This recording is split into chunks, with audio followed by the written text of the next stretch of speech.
Nous savons trois choses sur le prochain crash boursier. Il est inévitable, si l'on en croit l'histoire. Il pourrait s'agir d'une occasion rare d'accélérer la croissance de votre portefeuille. Enfin, la plupart des investisseurs ne seront malheureusement pas prêts. Que pouvez-vous faire pour vous placer dans le camp des gagnants? Nous avons invité un investisseur chevronné qui est prêt à partager son guide de préparation. Bienvenue à Parlons Placement.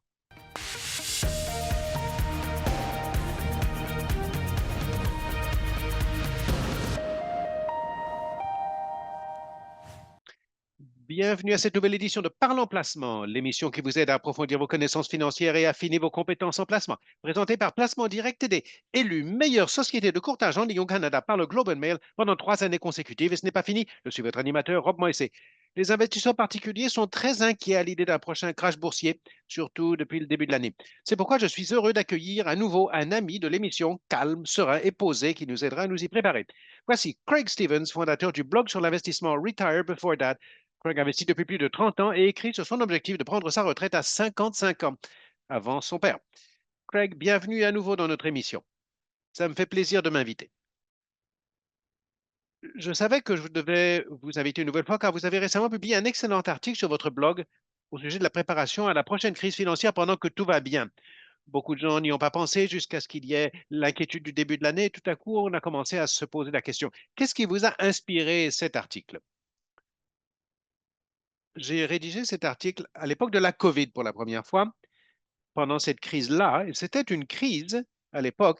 Cela m'a rappelé euh, l'année 2007-2008, lorsque la vraie grande crise financière a, a déferlé sur les États-Unis. Je n'étais pas prêt pour cette crise-là. En fait, j'étais encore plus vulnérable. J'avais acheté un tout nouvel appartement que j'avais payé trop cher. Je n'avais pas fait une mise de fonds très importante. Je n'étais pas vraiment prêt à investir dans cet appartement. En abordant cette crise, tout a commencé à mal aller. En rétrospective, j'aurais pu prendre des mesures pour éviter d'être si vulnérable. Depuis lors, j'ai eu beaucoup d'opportunités, mais je n'ai pas pu en profiter parce que j'essayais encore de réparer les dégâts. Et cela découlait de ma situation économique personnelle qui s'est améliorée. Lorsqu'elle s'est améliorée, je me suis endetté davantage, j'ai pris davantage de risques face à une crise que je n'attendais pas, mais on ne sait jamais si la crise arrivera, on ne l'attend jamais. Je me suis placé dans une situation vulnérable et la COVID m'a rappelé cette situation, ainsi que le début 2025, pendant la crise reliée aux annonces de droits de douane qui a engendré des perturbations dans certains placements. Cela s'est repris. Ce n'était pas une crise aussi grande qu'on l'avait cru ou craint. Oui, c'était un bon moment pour rappeler à tous la nécessité d'une préparation avant que la crise ne survienne. Alors, dans quelle mesure êtes-vous inquiet quant à la proximité de la prochaine crise financière? Beaucoup d'investisseurs pensaient que, en début d'année, les droits de douane allaient engendrer la crise, et puis ce n'a pas été le cas. Nous avons renoué avec les sommets. À quel point êtes-vous inquiet aujourd'hui? Je ne suis pas inquiet. Je n'y songe pas, je n'essaye pas à prédire cela. Il y a des gens qui vont prédire le prochain crash du marché. Je n'y songe pas. Je ne sais pas quand il va se produire. Je pense que personne ne sait quand il va se produire ni comment il se produira. Donc, cela ne m'empêche pas de dormir. C'est parce que j'ai pris des habitudes depuis 10 ans ou plus afin de réduire ma vulnérabilité à ce genre d'événements de marché qui pourraient devenir très inquiétants. Je, je- je- je me crée une situation financière personnelle qui me permet de surmonter ce genre d'événement. S'il survient, ce pourrait être l'an prochain ou peut-être qu'il ne pourrait ne jamais survenir. Tout ce que nous savons, c'est que ces événements surviennent généralement et ils surviennent toujours par surprise. Une fois qu'on en connaît la gravité, il est trop tard pour apporter des ajustements. Alors, pourriez-vous développer cette réflexion? Personne ne sait exactement ce qui va déclencher la prochaine crise financière ni quand elle va survenir. Pourquoi pensez-vous qu'il est tellement important pour tous les investisseurs de se préparer bien à l'avance de la prochaine crise financière pendant que tout va bien, plutôt que de s'adapter lorsque la crise survient? Eh bien, ce n'est pas seulement pour les investisseurs, c'est pour tout le monde. Quand j'ai rédigé cet article, il s'agissait de conjoncture économique, pas simplement de conjoncture des marchés. Quand quelque chose se produit, quand il y a un événement économique, ça pourrait être un événement géopolitique ou une crise personnelle, vous pouvez songer à votre vulnérabilité en imaginant l'un de ces événements qui surviendraient.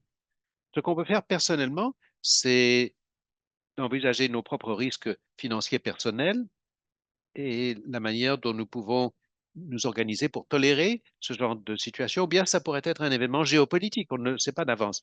L'une des mesures que vous pouvez prendre personnellement pour réduire votre risque et votre rendement,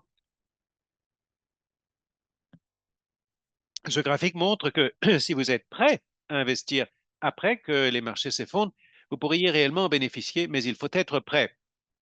Alors, je dis cela pour un peu pour le présenter, mais beaucoup de milliardaires achètent des îles hawaïennes et ils creusent des abris. Est-ce que ça fait partie de votre processus? Non, je n'achète pas d'abri, même si j'en avais les moyens. Je crois que je n'achèterai pas d'île hawaïenne. Non, il s'agit plutôt de scruter ma propre situation, de voir comment réduire mon risque personnel au cas où quelque chose se produisait.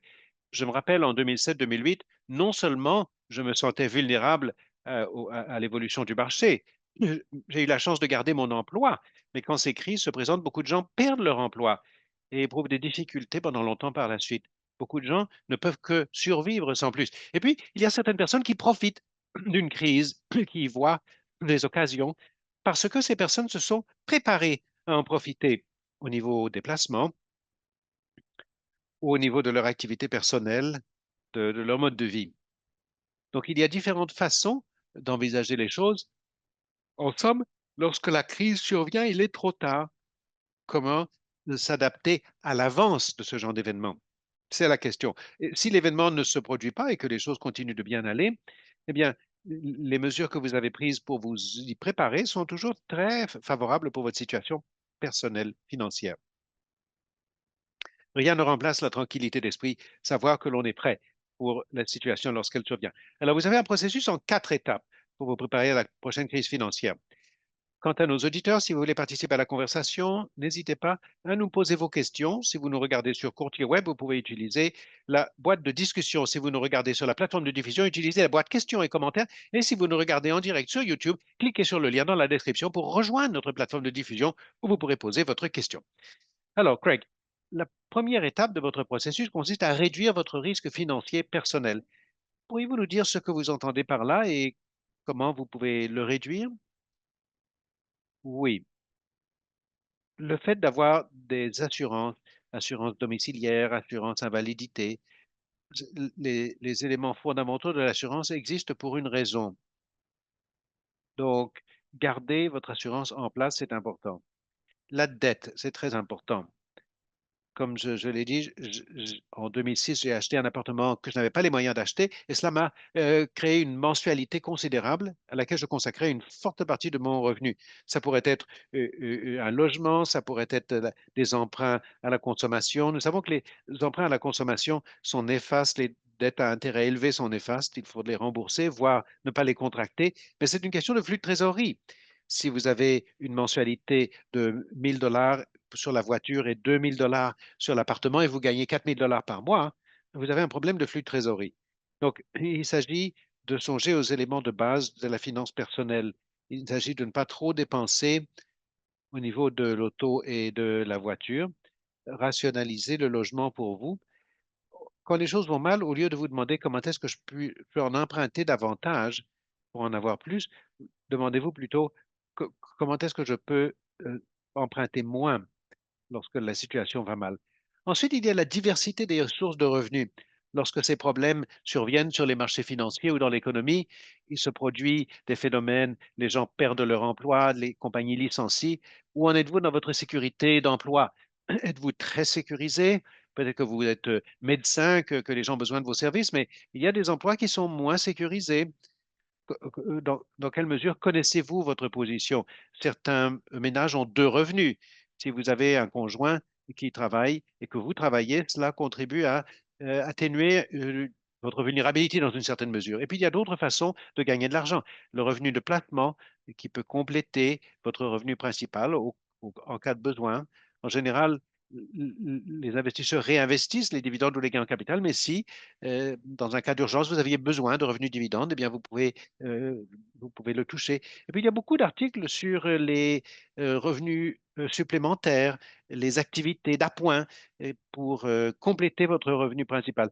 Voilà toutes sortes de manières dont on peut atténuer le risque que vous et votre famille ne soyez proportionnellement touchés. Et comment pouvez-vous réduire le risque? Vous avez parlé de la diversité des flux de trésorerie, ça c'est très important. Mais je voudrais revenir à ce que vous avez dit au sujet de la dette.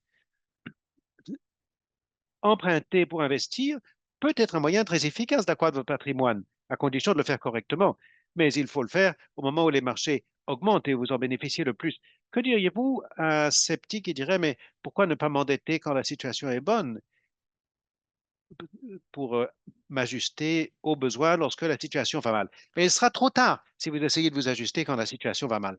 Si vous empruntez pour un prêt hypothécaire ou pour une carte de crédit, peu importe, si vous empruntez aujourd'hui et que vous investissez, vous empruntez déjà pour investir.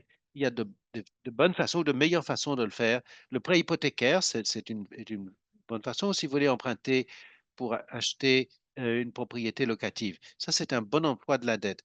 Mais je ne recommande pas d'emprunter pour investir, surtout d'emprunter à marge. Ça, je ne l'ai jamais fait. Ne recommande à personne de le faire. Je crois que c'est plutôt le contraire. Quand la bourse est constamment en hausse et qu'il semble que certains indicateurs par rapport aux antécédents historiques, le moment n'est pas venu d'emprunter de l'argent pour investir. Si même vous euh, l'envisageriez. Utiliser la marge pour investir, c'est une façon de vous faire courir des risques. Donc, si vous avez l'audace de le faire, il faut peut-être le faire après que le marché a beaucoup diminué pour bénéficier de la remontée.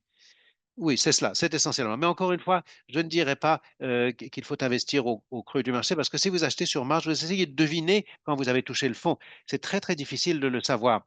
Alors, ce n'est pas quelque chose que je recommanderais de faire en tout temps. Investir en bourse sur un compte de marge, ce n'est pas quelque chose que je ferais. Bon, donc vous avez une attitude assez prudente. Et en parlant de prudence, il y a un élément que vous notez dans votre billet de blog, c'est que investir de façon prudente peut être une façon de réduire votre risque financier personnel. Mais inversement, si vous êtes trop conservateur, vous vous exposez à un autre risque, c'est-à-dire ne pas réaliser un rendement suffisant pour atteindre vos objectifs financiers. Donc, comment pourrait-on, à votre avis, équilibrer ces deux facteurs lorsque les choses vont bien en préparation au prochain événement du marché? On en revient à une répartition d'actifs appropriée pour votre tolérance au risque. Si vous ne pensez pas qu'il y aura des problèmes dans l'avenir, vous vous investissez totalement. Ou si vous êtes plus jeune, vous, vous pouvez avoir moins d'exposition des actifs à moins de risques, comme les obligations. Vous pourriez avoir 100% d'actions, 0% d'obligations, mais avec l'âge, on arrive à une répartition qui est plus adaptée avec une proportion d'obligations. Euh, Ceci est relié à votre tolérance au risque. C'est ainsi que vous pouvez rationaliser votre portefeuille. Ce n'est pas du conservatisme, c'est de la rationalisation. Après 2 ans, dans un marché haussier, votre portefeuille va être déséquilibré. Parfois, le marché monte 2, 3 fois l'année de suite. Et je recommande un rééquilibrage annuel pour ramener votre répartition d'actifs à un niveau approprié. Mais la situation peut se déséquilibrer si le marché continue de grimper et votre proportion d'actions devient plus élevée que vous ne le souhaiteriez. C'est ici que le rééquilibrage annuel de répartition d'actifs entre en jeu. C'est cela. Alors, donc, tenez-vous-en à votre plan global quelle que soit la situation, quelle que soit la répartition d'actifs. euh, av- c'est ce que je retire de votre propos. Et vous avez également parlé de la diversification, qui est un élément important, actions, obligations. Beaucoup de gens parlent de la diversification dans les placements alternatifs, qui peut atténuer l'impact d'un crash du marché, qui ne sont pas coordonnés avec les actions et les obligations traditionnelles. Comment est-ce que vous diversifiez votre portefeuille en préparation à la prochaine crise financière? Nous ne savons pas quand elle surviendra ni quelle en sera l'origine. Bon, fin 2024, je me rappelle d'avoir lu des articles. Pourquoi investir dans les actions internationales alors que le S&P 500 dépasse constamment les actions internationales? Cette année, c'est un peu inversé. Les actions internationales donnent un meilleur rendement, au moins au début de l'année. Ça fait quelque temps que j'ai vérifié. Mais la diversification existe pour une raison. Prenez le S&P 500 ou le QQQ, on se dit, bon, le Nasdaq va surclasser, les actions technologies surclassent les actions de première qualité. Donc, il y a toujours des tendances qui nous amènent à remettre en question nos pratiques exemplaires, comme la diversification. Vous avez parlé des placements alternatifs. Il y a de plus en plus d'options pour les placements alternatifs, plus faciles d'accès grâce à la technologie et grâce à l'assouplissement de la réglementation. Avec les FNB, vous pouvez acheter des produits de base. Avec les lois sur le financement collectif aux États-Unis, je ne sais pas si c'est le cas au Canada, mais vous pouvez acheter de l'immobilier, par exemple de l'immobilier commercial ou des Airbnb. Vous pouvez acheter une petite part. Il y a des possibilités d'investir dans le capital risque des compagnies avant l'introduction en bourse. Il y a même de nouveaux règlements qui vont ouvrir les capitaux privés aux États-Unis pour la diversification et les comptes de retraite. Donc, il existe beaucoup d'actifs au-delà des actions et des obligations. Certains sont plus ou moins corrélés avec le marché boursier, mais d'autres ne le sont pas. Il y a certaines théories de portefeuille. La théorie traditionnelle, c'était le 60-40 que les conseillers financiers ont conseillé pendant des décennies. Maintenant, il y a la 50-30-20. Actions, obligations et placements alternatifs. Donc, de plus en plus, l'idée des placements alternatifs entre en jeu dans la conversation. Et je pense que c'est pertinent parce que ces actifs, typiquement, donnent de bons résultats et ils sont aujourd'hui plus faciles d'accès. Oui, il semble que si vous allez suivre cette voie, il faut en tirer une diversification, ne pas investir dans des placements alternatifs qui sont toujours corrélés avec les autres placements. Sinon, vous ne bénéficiez pas d'une diversification. Oui, cela aussi, mais il y a des frais de comprendre. Il faut comprendre l'actif, surtout le capital investissement. Il y a de nouveaux véhicules qui sont intégrés dans des 401(k), des comptes enregistrés. Il faut comprendre qu'est-ce qui sous-tend ces actifs, comment ils fonctionnent. Il ne s'agit pas d'investir dans de nouveaux actifs que nous ne comprenons pas bien. Donc, non pas seulement présenter de nouveaux actifs clinquants. Si l'on veut se diversifier hors du marché boursier, il faut connaître la corrélation entre ces nouveaux actifs et l'évolution du marché. Bon, ça c'était l'étape 1. La deuxième étape consiste à constituer une épargne en espèces dans ce que vous appelez un fonds d'opportunité. Pourquoi est-ce si important à vos yeux? Ce n'est pas important pour tout le monde. Ça, c'est important plutôt si vous voulez profiter d'une crise ou d'une opportunité. La plupart des gens vont survivre à une crise ou à une époque économique gênante. Beaucoup de gens vont y survivre. Mais il y aura une minorité de gens qui profitent d'une crise. Je ne sais pas si c'est Winston Churchill ou un vieux proverbe chinois qui dit, il ne faut jamais gaspiller une crise. Alors, si c'est important pour vous de trouver des placements où vous pouvez générer un alpha important, un rendement largement supérieur au marché, pas seulement au marché boursier, mais tout type de placement. La façon de le faire, c'est de créer un fonds d'opportunité. Nous avons donc un fonds d'urgence. Il y a des niveaux différents de confort. À l'égard des fonds d'urgence, moi je dis 3 à 6 mois, mais lorsque les choses vont mal, il est trop tard pour s'ajuster et pour commencer à vendre des actifs. Si vous commencez à vendre des actifs pour dégager de la trésorerie, il est sans doute trop tard. Le moment n'est pas propice à vendre lorsque tout dégringole et qu'on ne sait pas quand on aura touché le fond. Donc, le mieux pour se préparer, c'est de trouver donc, par exemple, Warren Buffett a 350 milliards de dollars de liquidités qui attendent. Bon, lui peut faire ce qu'il veut, mais quand les choses sont mal allées, il avait la liquidité pour intervenir. Si vous n'avez pas de liquidité pour profiter de ces disparités boursières, vous pourriez peut-être avoir un rabais spécifique sur un titre que vous convoitez, mais sinon, vous n'allez pas participer. En 2007, lorsque la valeur de mon prêt hypothécaire a dégringolé, que j'avais des mensualités hypothécaires importantes, je n'avais pas du tout de liquidité. Pour les 3 à 4 années qui ont suivi, il y aurait eu de nombreuses possibilités intéressantes d'investir dans l'immobilier dans ma région, les faubourgs de Washington, dans le nord de la Virginie. Et j'ai vu des investisseurs très expérimentés qui ont profité de ces aubaines. Mais nous autres, les autres, on espérait simplement garder notre logement et garder notre emploi. On est resté dans l'expectative. Bon, avec un fonds d'opportunité, on peut saisir des occasions de baisse, mais l'autre situation, c'est que votre portefeuille euh, peut pour, considérer que euh, les investisseurs donc ne pourront pas tirer un revenu de ce fonds d'opportunité. Donc, quelle est la proportion que l'on doit sacrifier? Ben, pendant longtemps, les liquidités ne rapportaient pas grand-chose. Avec l'inflation, on perdait de l'argent sur les liquidités, les taux d'épargne étaient inférieurs à 1%. Il y a des comptes d'épargne à rendement plus élevé, différents véhicules qu'on peut utiliser dans un compte de courtage pour avoir un rendement de 4 à 5% à faible risque ou à risque nul. Donc, les rendements du marché boursier à long terme sont de 9%. Quand vous pouvez toucher 4 à 5% en liquidité, ce n'est pas un écart tellement important. Tant que ces liquidités rapportent davantage que l'inflation, ce qui est le cas la plupart du temps, il y a une période pendant laquelle ce n'était pas le cas, mais si vos liquidités vous procurent ce rendement-là et que la bourse s'en tient à ces rendements à long terme, ce n'est pas un écart tellement important. La différence, c'est que vous allez peut-être mieux dormir, avoir le fait d'avoir des liquidités sous la main, ça vous permet de mieux dormir la nuit, avoir une certaine flexibilité dans votre existence financière. Vous pouvez peut-être vous amuser avec une partie des liquidités ou épargner pour saisir une occasion d'affaires dans votre région. Il y a beaucoup d'options qui se présentent de, lorsque vous avez des occasions. Vous ne pouvez pas les saisir lorsque le prix des actifs diminue ou que vous cherchez des occasions. Donc, les liquidités, oui, c'est un compromis. Il ne faut pas avoir tous vos actifs en liquidité, mais surtout pour les personnes plus âgées qui ont besoin d'argent pour vivre, c'est très utile de l'avoir. Avec des rendements à 4%, ils ne sont pas tellement en deçà des rendements du marché bien des années.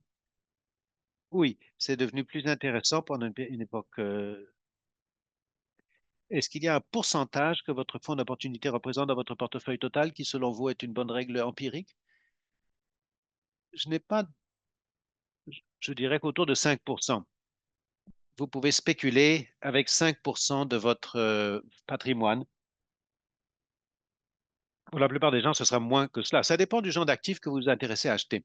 Si vous investissez dans l'immobilier, par exemple, et bon, vous allez avoir besoin d'une certaine mise de fonds dans votre localité, vous saurez de combien vous aurez besoin. Si vous voulez simplement acheter des actions de Nvidia lorsqu'elles baissent, peu importe ce que vous avez sous la main. Moi, j'ai à peu près 5% de, de mes actifs investissables qui existent pour la spéculation. 95% de mes actifs résidents sont très ennuyeux. Il n'y a que les fonds indiciels ou les actions à faible volatilité. Mais autour de 5%, à mon avis, c'est le chiffre avec lequel la plupart des gens sont à l'aise. Si vous êtes intrigué par des possibilités de placement qui pourraient être pertinentes. Très bien. Et l'étape 3, euh, ressortie donc au fonds d'opportunité, mais je voudrais marquer une pause rapide pour nous amuser un petit peu. J'ai une question euh, à adresser à notre public. Entre 1950 et 2024, le S&P 500 s'est effondré d'au moins 20% à 13 reprises.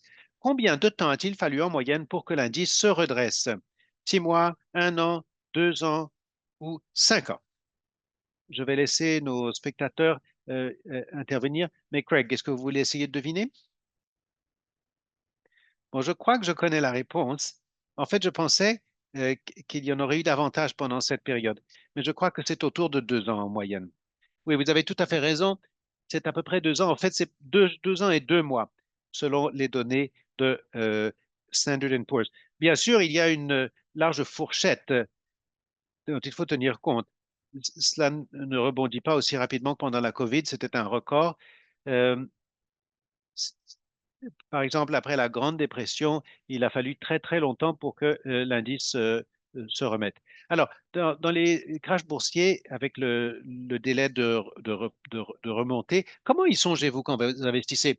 Est-ce que vous voulez faire abstraction de cela ou est-ce que vous essayez de faire quelque chose de différent lorsqu'il y a de tels moments sur le marché que vous devriez pouvoir patienter en attendant la remontée? Pendant ma carrière, j'ai toujours investi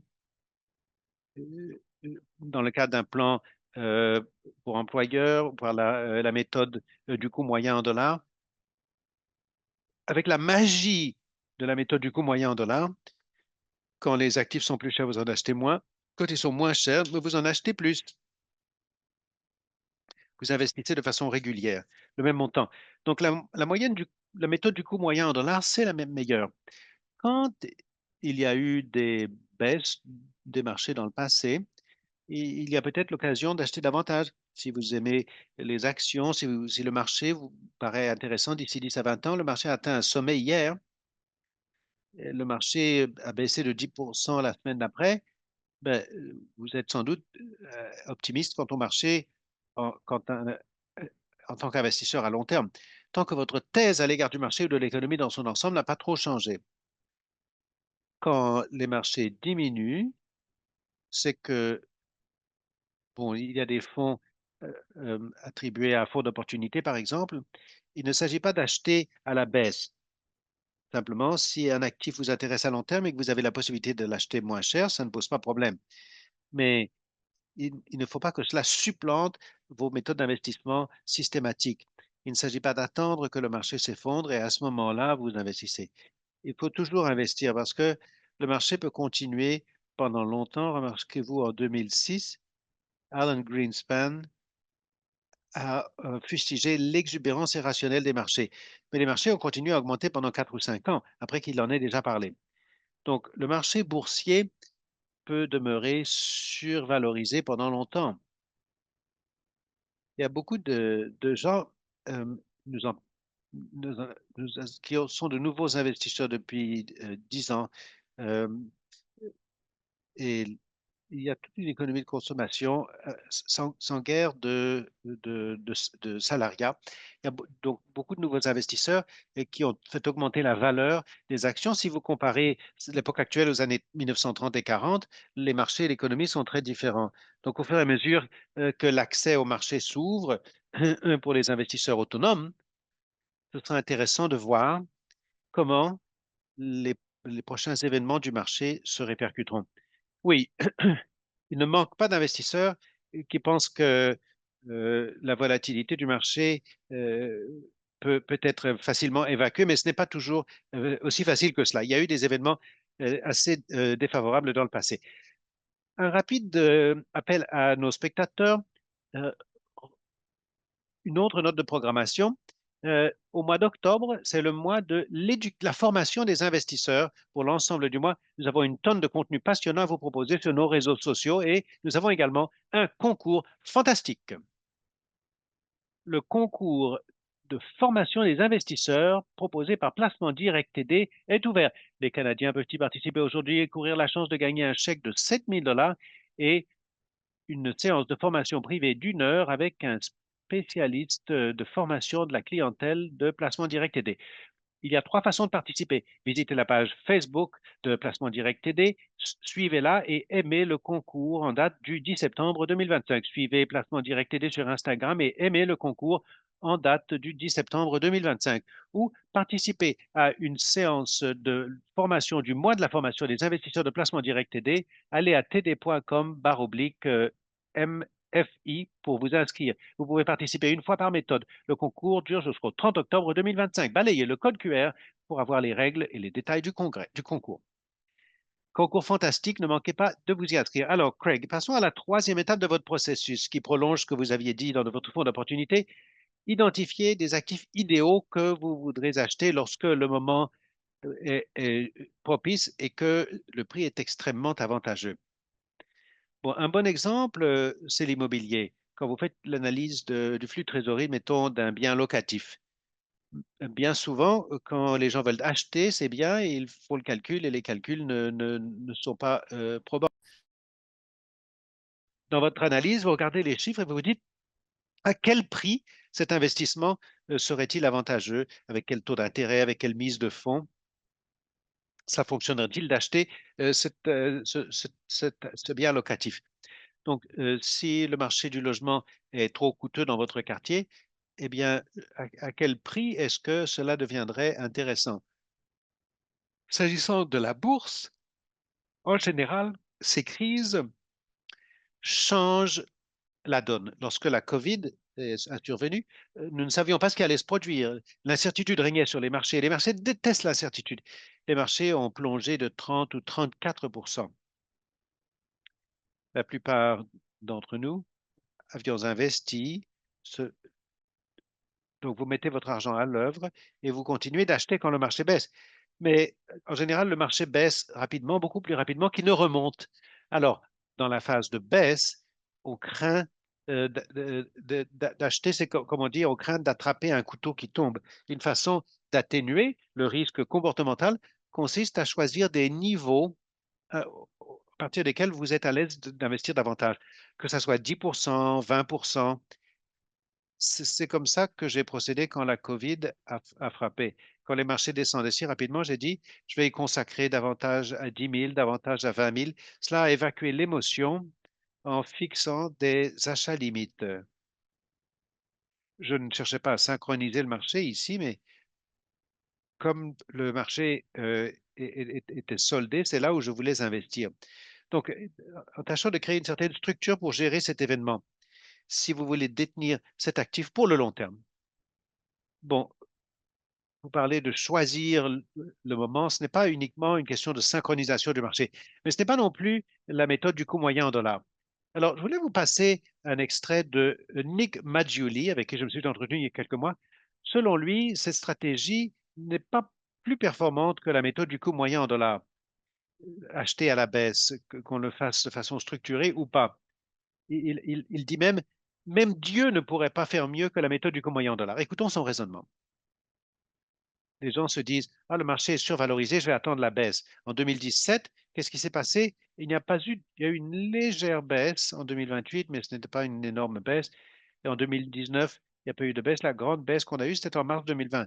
Si vous aviez acheté au fond, si vous aviez pu synchroniser exactement le fond de 2020, vous auriez acheté plus à 7% plus cher que début 2017. C'est pour ça qu'acheter à la baisse ne marche pas. Parce que même quand je vous donne le moment parfait, je vous donne l'information, vous synchronisez parfaitement, mais en moyenne, vous auriez payé plus que si vous aviez acheté plusieurs années auparavant en continuant d'acheter au fil du temps. Alors, pour moi, Craig, il semble que Nick contredit un peu l'idée d'un fonds d'opportunité, l'idée d'acheter à des niveaux plus bas plutôt que d'investir tout de suite. Que répondriez-vous à cet argument de Nick? J'adore le blog de Nick, je suis un lecteur fidèle. Il se base sur les données pour faire passer ses messages. Et en l'occurrence, il parle de la méthode du coût moyen en dollars par comparaison à la méthode d'acheter à la baisse, plutôt que d'utiliser la méthode du coût moyen en dollars. Je ne dis pas qu'il ne faut pas acheter au coût moyen en dollars et attendre la baisse. Il s'agit simplement de poursuivre l'investissement au coût moyen en dollars régulièrement. Mais quand vous avez une occasion à saisir, que vous avez des liquidités, et si le marché vous intéresse, si des perspectives à long terme vous plaisent et qu'il baisse de 20 ou 30%, comme je l'ai dit, en fonction des données, en moyenne, la relance prend 2 ans. On l'a vu en 1987, le marché s'est effondré, mais il est remonté peu de temps après. Il ne s'agit pas de synchroniser le marché ou d'acheter à la baisse, il s'agit de saisir les occasions qui se présentent si l'on a des liquidités, si vous avez déjà investi dans la méthode du coût moyen, et il se pourrait qu'il soit possible d'acheter au rabais si les perspectives à long terme de cet actif vous plaisent. Donc, adopter une approche intermédiaire, on en fait un peu d'un côté, un peu de l'autre côté, c'est une forme de diversification, si l'on veut. Oui, tout à fait, pourquoi pas. Bon, alors, passons à la quatrième étape. Et comme vous le disiez, continuez à investir normalement avant que la prochaine crise financière ne frappe. Il ne s'agit pas de repartir à zéro. Alors, selon vous, quelles sont les bonnes habitudes d'investissement que vous avez adoptées et que d'autres devraient prendre à cœur? Eh bien, toujours, investir toujours. C'est facile pour les gens qui ont un employeur. Aux États-Unis, ça s'appelle 401K. Vous touchez un chèque de paye, une partie de cet argent est placée sur le marché. C'est ainsi que j'ai construit mon patrimoine pour l'essentiel depuis 20 ans. C'est établi, c'est automatisé, ça marche très bien. Quand vous achetez moins cher, vous en achetez davantage. Quand vous achetez plus cher, vous en achetez moins à la fois. Donc, c'est ce que la plupart des gens devraient faire. Il y a autre chose. Bon, on ne veut pas espérer une crise afin de pouvoir acheter tel ou tel bien immobilier ou acheter des actions individuelles à un prix plus bas. On ne veut pas que cela se produise. Parce que s'il y a une crise, les choses vont mal, les conséquences sont inattendues et des gens souffrent. Alors, de temps à autre, je vois les gens sur les médias sociaux qui disent, j'ai vraiment hâte à la prochaine baisse afin que je puisse acheter à long terme. Mais ça, à mon avis, ce n'est pas une bonne attitude non plus. Au niveau de la finance personnelle, il s'agit de réduire votre risque et les habitudes auxquelles on peut changer sont, bon, quand votre situation économique s'améliore, ne dépensez pas, maintenez un mode de vie raisonnable, sans trop d'inflation. C'est là où j'ai eu des ennuis. J'ai reçu une grosse augmentation en 2006. Je me suis dit, moi, je vais acheter un logement. Il aurait été bien préférable que j'épargne davantage plutôt que de prendre cet argent et de le mettre dans un appartement qui allait exiger une importante mensualité. Bon, des notions de base fantastiques. Craig, j'apprécie beaucoup que vous nous ayez expliqué votre processus en 4 étapes pour nous proposer préparer à la prochaine crise financière. Un rappel à nos spectateurs.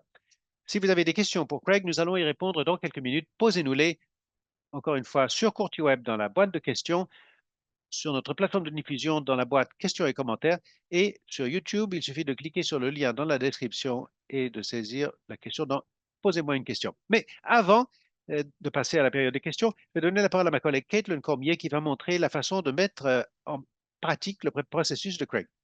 Bonjour Rob. Alors, montrez-nous comment est-ce qu'un investisseur peut-il faire le suivi, mettons, de l'évolution du cours des actions ou des FNB qu'il souhaite acheter lorsque le marché s'effondre afin de profiter de ce fonds d'opportunité.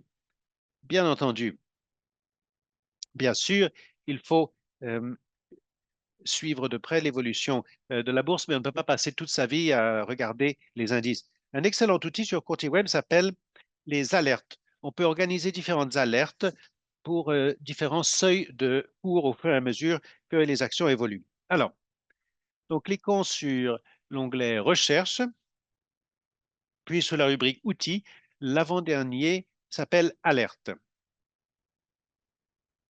Donc, il est possible de choisir le titre pour lequel nous voulons fixer une alerte. Je vais saisir Google, par exemple. Alors, ce message s'affiche et cela vous montre que vous pouvez établir un certain nombre d'alertes. En l'occurrence, il s'agit du fait que le prix descend à un certain niveau que nous avons fixé comme étant celui du scénario du pire. Mais il y a aussi, par exemple, le volume des opérations boursières ou tout autre indicateur qui pourrait changer.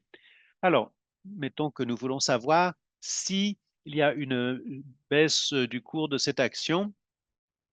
Vous voulez recevoir une notification. Vous pourriez également euh, ajouter une note à votre propre intention, mettons qu'il s'agit d'un pourcentage de réduction. Et vous pouvez également recevoir des avis poussés sur votre téléphone. Vérifiez que la version la plus récente de l'appli est installée sur votre téléphone. Alors, cliquez sur Sauvegarder. Tout va se montrer ici dans votre tableau de bord des alertes. Vous pouvez ajouter autant de propositions que possible au fil du temps. J'aime bien cette caractéristique des notes parce que quand le marché dégringole, vous avez toutes sortes de réflexions en tête. Alors, c'est bien d'avoir fait une note en vous disant, ah oui, c'est pour ça que je veux faire ça. Il y a autre chose qui m'est sauté aux yeux, acheter des actifs qui vous intéressent progressivement au fur et à mesure que la valeur en baisse. C'est la méthode du coût moyen en dollars. Comment peut-on automatiser ce processus sur courtier web? Oui, la méthode du coût moyen en dollars, pratiquée systématiquement, consiste à contribuer régulièrement. Vous pouvez utiliser le portail des transferts sous forme de transfert récurrent. Mais si vous avez un seuil de prix particulier, plutôt que de contribuer à votre compte pour acheter un titre en particulier, voyons à quoi ressemblent les ordres limites sous l'onglet Achat-vente. Si vous êtes sur la page d'un titre, vous pouvez cliquer sur le bouton Achat-vente ou vous pouvez cliquer sur la flèche en haut à droite. Alors, puisque nous y sommes déjà, je procède par ici. Donc, nous nous trouvons sous l'onglet Actions et FNB, il suffit, au lieu de cliquer sur Marché, cliquons sur Limite. Alors, un ordre limite précise qu'il s'agit du montant maximum que vous êtes décidé à payer. Mettons que 225 est l'un des prix qu'on a identifié, auquel nous voulons partager. Donc, nous créons un ordre limite pour 225, le nombre d'actions, et il s'agit de préciser un délai prolongé. Si vous ne précisez qu'un délai d'expiration aujourd'hui, il est très peu probable que le cours de l'action évolue dans cette mesure. Par exemple, valable jusqu'à annulation, c'est-à-dire 180 jours.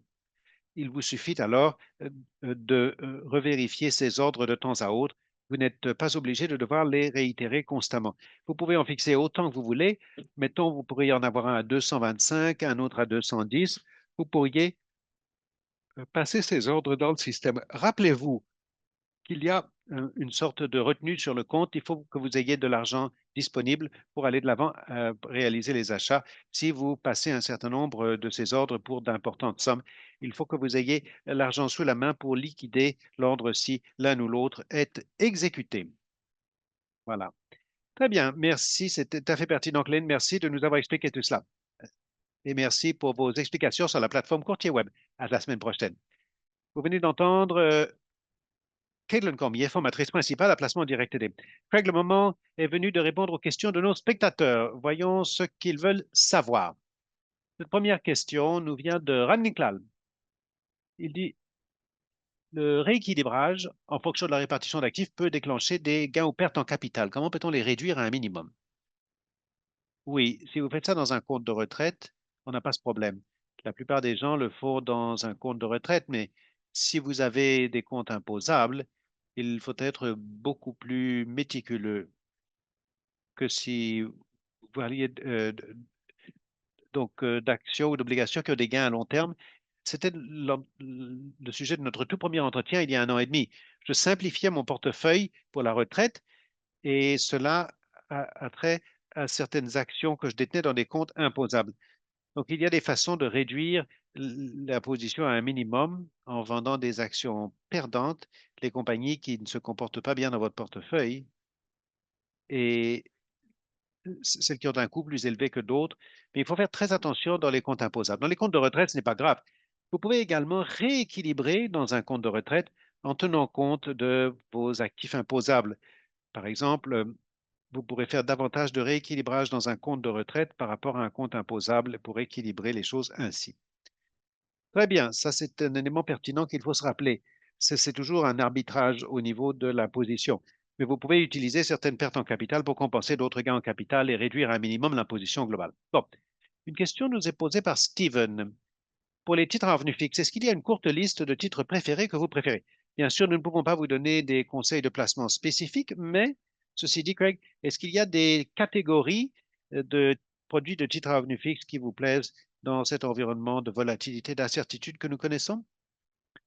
Moi, j'utilise euh, des fonds indiciels obligataires très, très vastes. Je ne fais pas d'expérience trop poussée.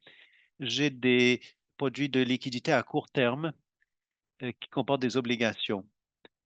Euh, je ne fais pas grand-chose au niveau des titres à revenus fixes, des fonds communs de placement ou des FNB. Très bien. Alors, Caroline a une question. Où recommanderiez-vous de placer des liquidités pour obtenir un rendement de 4 à 5? On a parlé un peu plus du rendement sur les liquidités. Peut-être pourriez-vous développer cette réflexion pour Caroline? Volontiers. Les taux ont diminué hier. Je n'ai pas, enfin, le taux directeur fédéral a diminué. Je n'ai pas examiné les taux de façon monétaire. Je vois 3,75 ou 4 dans des comptes d'épargne en ligne, des bons vieux comptes d'épargne dans banque. Si vous allez à votre succursale, vous n'allez sans doute pas obtenir 3, 4, 5 de rendement sur la liquidité, mais les banques en ligne, certaines banques en ligne offrent en général de meilleurs rendements. Dans votre compte de courtage, il y a souvent une suite de comptes de liquidité. Ça dépend du courtier que l'on a, mais le compte de mon courtier fonctionne très bien. Ça me donne un bon rendement sur la liquidité. Il y a une chose que je voudrais vous dire, Craig, parce que on parle du taux directeur de la Fed et ainsi de suite. Euh, Beaucoup de gens se sont demandé s'il pourrait y avoir un retour de la stagflation, inflation élevée. Alors, si vous êtes dans les produits à revenus fixes, vous n'allez sans doute pas toucher suffisamment de revenus pour compenser l'inflation. Est-ce que c'était une priorité pour vous à l'heure actuelle? Non, je n'y pense pas beaucoup. Quand l'inflation augmentait, je pense que j'étais dans la même situation que tout le monde. Les choses devenaient de plus en plus coûteuses. Et ça fait mal. Donc, au niveau des investissements, non, c'est pas ainsi que j'y songe. Moi, j'investis à long terme, donc dans les actions, les obligations, j'ai un peu de liquidité, un peu d'immobilier, mais ça ne change pas vraiment la façon dont je fonctionne, même si l'inflation ou la stagflation n'est pas en notre faveur. Donc, vous essayez de conserver euh, euh, la situation générale en vue. À long terme, l'inflation, les actions sont la meilleure façon de dépasser l'inflation. La prochaine question nous vient de RA qui dit, je m'inquiète à l'idée que les réductions de taux et les droits de douane du président Trump pourraient alimenter l'inflation et affaiblir le dollar américain. Comment cela pourrait affecter d'autres monnaies, surtout le dollar canadien? Nous avons récemment vendu euh, beaucoup d'immobilier et nous détenons des sommes importantes aux liquidités. Est-ce que vous pouvez proposer une réponse? Non, ce n'est pas vraiment une question sur laquelle je peux commenter. Je suis allé en Angleterre et je regardais le dollar baisser tandis que je réservais mon hébergement. C'est assez désagréable de voir votre monnaie diminuer. J'ai travaillé dans la vingtaine quand le dollar américain était très fort. C'était une excellente époque où voyager. Quand je songe au dollar, moi je songe à l'opportunité de voyager, mais je n'ai pas d'aperçu quant à l'évolution du dollar en fonction des droits de douane. Simplement, ils ont fait baisser le droit de douane au moment où je me préparais à mon voyage à l'étranger. Eh bien oui, ça se produit toujours comme ça. Très bien. Bon, nous avons le temps de répondre à une question. Est-ce que c'est une bonne idée, demande Sougdip, d'emprunter sur ma résidence principale pour investir dans un bien locatif? Puisque j'emprunterais pour investir, quel serait le pourcentage maximum que vous recommanderiez? Vous avez dit tout à l'heure que vous n'êtes pas un adepte de l'emprunt pour investir, mais s'il s'agit d'immobilier. Donc, je ne suis pas un adepte d'emprunter sur un compte de marge pour investir dans les actions. Mais l'immobilier, si ça me plaît. Je ne suis pas expert en investissement immobilier. J'ai des amis qui sont très forts dans ce domaine si j'explore quelque chose comme cela. Alors, cette question dépend vraiment euh, de la mise de fonds. Elle dépend du marché. Est-ce que je dirais certainement pas, non, mais si les chiffres sont positifs et que vous pouvez avoir un prêt avantageux, ça a plus de bon sens que d'avoir un prêt euh, euh, entièrement nouveau, mais ça dépend de l'opération et ça, je ne peux pas la commenter de ce point de vue-là. Oui, et ça dépend également de la mesure dont vous êtes préparé ailleurs dans votre existence financière pour potentiellement essuyer une perte si ce bien immobilier évoluait de façon négative ou si vous connaissiez une passe difficile. Tout à fait, tout à fait. Euh, nous n'avons pas suffisamment d'informations pour vraiment répondre à cette question. Ce n'est pas un non, mais pour que ça soit vraiment un oui, il faudrait que les chiffres soient au rendez-vous et coïncident au niveau du flux de trésorerie locatif, des taux d'intérêt par rapport aux autres solutions possibles. C'est à envisager, mais à envisager avec soin. Bon, Craig, merci d'avoir répondu à nos questions. C'était très agréable de m'entretenir avec vous. Merci d'avoir pris le temps de parler avec nous et de nous partager vos points de vue sur la prochaine crise financière. À bientôt, j'espère. Ça me ferait très plaisir. Et à nos auditeurs, merci d'avoir suivi l'émission. Nous apprécions toujours votre participation. Ne manquez pas l'épisode de la semaine prochaine. Nous allons passer en revue certaines des stratégies de revenus de retraite les plus populaires avec un planificateur financier chevronné. Celle que vous envisagez est-elle vraiment aussi intéressante qu'on le dit? Regardez l'émission pour le découvrir. Voilà tout le temps dont nous disposons. De la part de toute l'équipe de Parlons Placement, merci et à bientôt.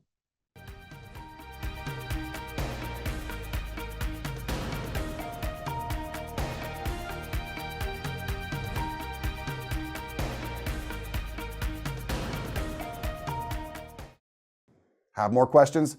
Check out the links to the right and in the description below.